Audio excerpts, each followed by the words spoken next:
I've always been a kleptomaniac. It's not that I was lazy or anything, I was just bored.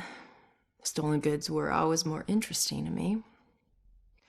I could just look at whatever it was and relive the exciting memory of the theft itself.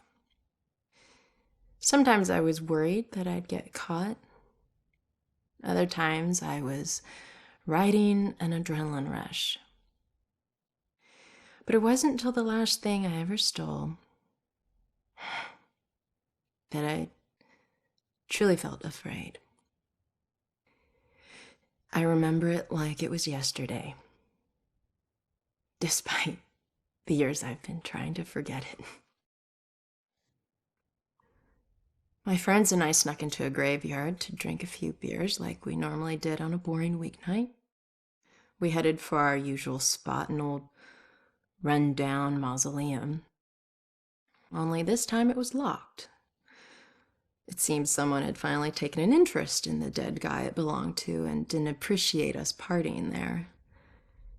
So we split up and went looking for a new place. Finally, I found another mausoleum, and one of its walls had begun to crumble away, but I squeezed through. The inside looked the same as all the others, except for one thing. Lying there on top of the central tomb was a dusty frame that contained a wreath made of elaborately braided rope.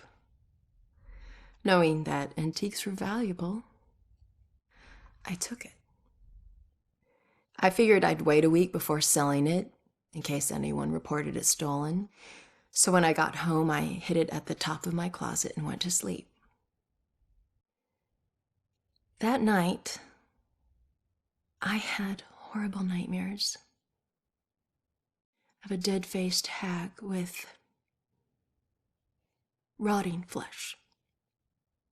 No matter how many times I woke up, she always found her way back into my dreams. Over the next few days, the nightmares got worse.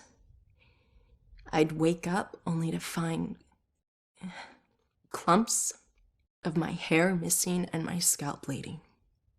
I chalked it up to stress and feelings of guilt about stealing from the graveyard.